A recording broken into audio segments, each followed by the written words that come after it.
नमस्कार YouTube family, स्वागत है हमारे आज के YouTube channel DS news Bharat में।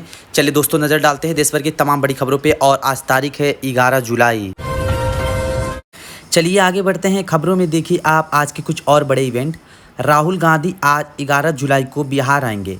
यहाँ पेपर लीक और बेरोजगारी जैसे युवाओं के मुद्दों पर छात्रों की गूंज अभियान को सफल बनाने के लिए उन्होंने कांग्रेस नेताओं को पत्र भी लिखा है। वहीं खबर है दोस्तों, समुद्र में बढ़ेंगे भारतीय नौसेना की ताकत। स्वदेशी युद्धपोत महेंद्रगिरी आज भारतीय नौसेना के वीरों में शामिल होने जा रही है। 11 जुलाई से ये स्टील्स युद्धपोत है जो इंडियन नेवी में शामिल होंगे और इससे भारतीय नौसेना की ताकत और बढ़ेगी। एक और बड़ी खबर देखिए दोस्तों, उत्तराखंड के देहरादून में आज 11 जुलाई से सजेगा लोक नवरत्न पर्व। इसमें जुटेंगे देश भर के अल्पसंख्यक हुनरमंद लोग। केंद्रीय मंत्री किरण रिजिजू इस पर्व का शुभारंभ करेंगे।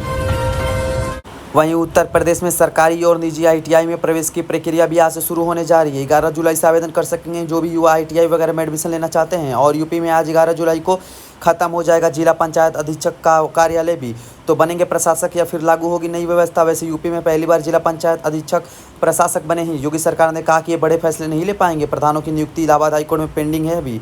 और मुख्यमंत्री योगी आदित्यनाथ भी आज 11 जुलाई को गोरखपुर का दौरा करेंगे। यहाँ गोरखपुर के भटहत बाई स्थान 4 लेन समेत 7 सड़कों का उद्घाटन भी करेंगे और साथ ही साथ शिलान्यास भी करेंगे। गोरखपुर में आज कई विकास कार्यों की सौगात देंगे। कुल 696 करोड़ की परियोजनाओं की शुरुआत करेंगे। और खबर है दोस्तों, राजस्थान में भी हरियालो राजस्थान अभियान के तहत कई जिलों में आज पौधारोपण अभियान शुरू होने जा रहा है। हरियाणा में आज 11 जुलाई को नशा मुक्त हरियाणा कार्यक्रम आयोजित होंगे। अलग अलग जिलों में युवाओं को नशा मुक्ति के प्रति जागरूक करने के लिए।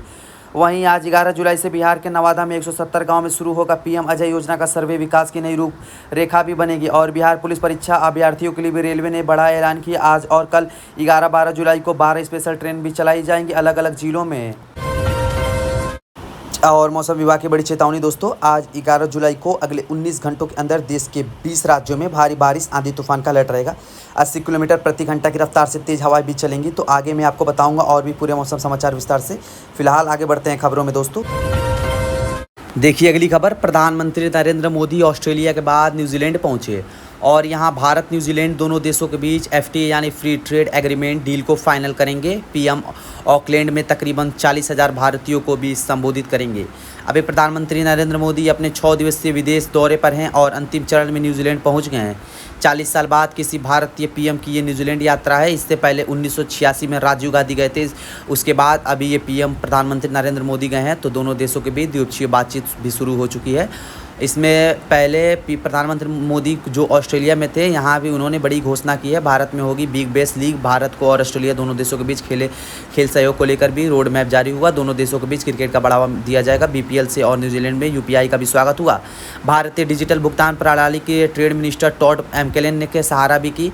तो आज जो प्रधानमंत्री नरेंद्र मोदी न्यूजीलैंड दौरे पर हैं, इस दरमियान भी भारत और न्यूजीलैंड के बीच 3 बड़े समझौते होने हैं कि उम्मीद है सीधे उड़ान वहीं शुरू हो सकती है। यूपीआई को न्यूजीलैंड में भी लॉन्च किया जा सकता है और खेल सी को बढ़ावा देने के लिए ये भी फैसले लिए जा सकते हैं। अभी 2 दिन की यात्रा पर न्यूजीलैंड के ऑकलैंड पहुंचे हैं प्रधानमंत्री नरेंद्र मोदी। यहाँ न्यूजीलैंड के प्रधानमंत्री चुनाव के साथ सीधी द्विपक्षीय वार्ता भी करेंगे और इस दरमियान दोनों देशों के बीच फ्री ट्रेड एग्रीमेंट मुफ्त व्यापार समझौते पर भी सहमति बनेगी। चलिए दोस्तों अगली बड़ी खबर देखिए, 12% से ज़्यादा अल्कोहल वाली दवाइयाँ अब नहीं मिलेगी आसानी से। सरकार की तरफ से नया नियम लागू कर दिया है। जिन भी दवाइयों में 12% से ज़्यादा अल्कोहल है तो ये दवाइयाँ आप बिना डॉक्टर प्रिस्क्रिप्शन के मेडिकल स्टोर वाले डायरेक्ट नहीं बेच पाएंगे। जैसे कफ सिरप, खांसी की दवाइयाँ हो गई और टॉनिक दवाइयाँ वगैरह, इन पर असर पड़ेगा। इसके अलावा मेडिकल स्टोर की इस तरह की दवाइयों का 3 साल का रिकॉर्ड भी रखना होगा। केंद्र सरकार की तरफ से 12% से ज़्यादा अल्कोहल मिक्स वाली दवाओं की खुली बिक्री पर सीधी रोक लगा दी है। ये नियम 30 ml से ज़्यादा बड़ी बोतल वाली दवाइयों के लिए लागू होगा। अब ऐसी दवाइयों को बेचने के लिए डॉक्टर की पर्ची दिखाना जरूरी होगा, तभी मेडिकल स्टोर वाले ये दवाइयाँ बेच पाएंगे। देख सकते हैं सरकार द्वारा जारी ऑफिशियल नोटिफिकेशन भी।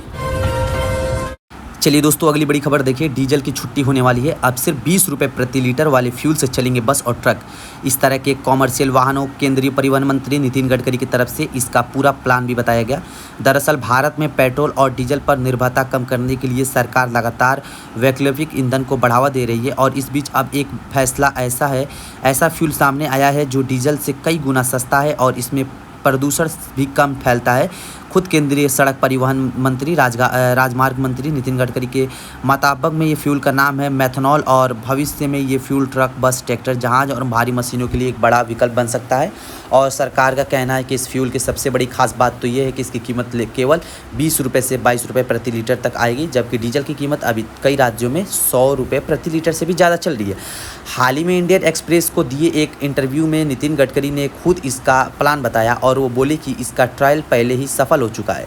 तो सरकार जल्दी मेथनॉल को भी मार्केट में उतार सकती है। और इसके अलावा जो E20 एथेनॉल मिक्स पेट्रोल से जो गाड़ियों के इंजन ख़राब होने वगैरह को लेकर दावे किए जा रहे हैं, तो इस पर भी अब सरकार ने खुद अपनी गलती मानी और गड़बड़ी बोले कि अगर E20 पेट्रोल में गाड़ी ख़राब होती है तो कंपनी वाले पुर्जे मुफ्त में बदलेंगे। सभी ऑटोमोबाइल कंपनियों को सरकार ने आदेश दिया और सरकार ने खुद अब इस बात को भी माना कि E20 फ्यूल से गाड़ियों का माइलेज घटा है और सरकार ने सभी कंपनियों को जारी किया है निर्देश। कहा कि E20 फ्यूल में पुरानी गाड़ियों जिसमें 2023 से पहले जो गाड़ियों के पार्ट्स को बिना किसी एक्स्ट्रा चार्ज से बदले। आपको पता होगा भारत में कई जगहों पर E20 पेट्रोल का विरोध देखने को मिल रहा है। लोगों की कई अलग अलग तरह की शिकायतें हैं कि इससे गाड़ियों का मेंटेनेंस खर्च बढ़ गया है, इंजन के पार्ट जल्दी ख़राब हो रहे हैं। वैसे तो सरकार का कहना है कि सोशल मीडिया पर चल रही खबरें मनगढ़ंत और झूठी है और इन बातों को अफवाह बताते हैं। वो पेट्रोलियम मंत्रालय ने एक और बयान जारी किया और कहा कि सिर्फ अंदाज पर नहीं बल्कि सालों की टेस्टिंग बाद लागू हुआ E20 एथेनॉल बिल्डिंग प्रोग्राम। लेकिन बावजूद इसके सरकार ने खुद ये बात मानी है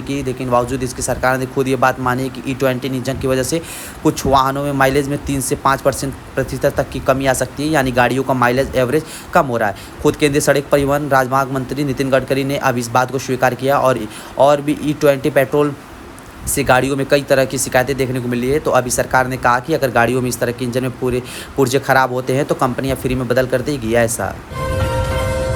चलिए दोस्तों, अगली बड़ी खबर देखिए। छत्तीसगढ़ की ये बेटी करेगी चांद की सैर, पूरे देश में बढ़ाया राज्य का मान। जी हाँ, नाम है रागिनी साहू। छत्तीसगढ़ के महासमुंद की रहने वाली है ये। अंतर्राष्ट्रीय मून मिशन शक्ति सेत के लिए नेशनल फाइनलिस्ट के रूप में इसका चयन हुआ। इसरो में, भारतीय अंतरिक्ष एजेंसी इसरो में और छत्तीसगढ़ के पूरे राज्य में चुनी गई इकलौती छात्रा है। देश भर में सिर्फ 20 छात्रों ने ही इस मिशन में उपलब्धि में जगह बनाई है और इस मिशन के तहत 108 देशों के छात्र मिलकर मून सैटेलाइट बनाएंगे।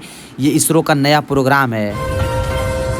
और अगली खबर देखिए दोस्तों, स्कूलों में नहीं चलेगी पुरानी टाई। बच्चों के जान के खतरों को देखते हुए अब HHCPR की तरफ से बड़ा फैसला लिया गया, यानी हरियाणा राज्य बाल अधिकार संरक्षण आयोग की तरफ से स्कूलों में बच्चों की सुरक्षा के लिए पारंपरिक टाई, जो ट्रेडिशनल पुरानी टाई होती थी, उस पर रोक लगा दी है। बल्कि आयोग ने कहा कि क्लिप ऑन या वेलक्रो टाई का उपयोग करें। सभी स्कूल मैनेजमेंट वाले स्कूल ड्रेस में बच्चों को टाई में ये बदलाव करें और खेल कूद के दौरान टाई पहनने पर भी प्रतिबंध लगाने को कहा है, ताकि बच्चे और बच्चों की जान जाने का खतरा ना रहे। चलिए दोस्तों, एक और बड़ी खबर देखिए। एक से ज़्यादा शादी करने पर नहीं मिलेगा सरकारी सुविधाओं का लाभ। असम राज्य सरकार बजट में इस तरह का सख्त नियम लाने वाला है। प्रस्ताव भी फेस करने जा रही है। जो बहु विवाह करेंगे, एक से ज़्यादा पत्नियां रखेंगे, उनको किसी भी सरकारी योजनाओं का लाभ नहीं दिया जाएगा असम में। चलिए दोस्तों, एक और बड़ी खबर देखिए। ऑस्ट्रेलिया में पीएम मोदी के दौरे के दौरान विरोध प्रदर्शन, मोदी गो होम के लगे नारे। ऑस्ट्रेलिया दौरे पर पहुंचे प्रधानमंत्री नरेंद्र मोदी के खिलाफ कुछ दक्षिणपंथी, फॉर राइट और आप्रवासन विरोधी एंटी इमिग्रेशन समूहों ने विरोध प्रदर्शन किया। प्रदर्शनकारियों ने मोदी गो होम और स्टॉप इंडिया इन्वेशन जैसे नारे लिख के बैनर लहराए। रिपोर्ट्स के अनुसार एक प्रदर्शनकारी ने कुछ समय के लिए उस होटल तक पहुँच गया जहाँ प्रधानमंत्री मोदी ठहरे हुए थे, लेकिन पुलिस ने तत्काल कार्रवाई करते हुए उसे वहाँ से हटा दिए। वहीं स्टेडियम के बाहर भी विरोध प्रदर्शन हुआ। हालांकि कार्यक्रम में मौजूद हजारों समर्थकों की भारी भीड़ और उत्साह के बीच प्रदर्शनकारियों की आवाज़ ज़्यादा प्रभाव नहीं डाल सकी।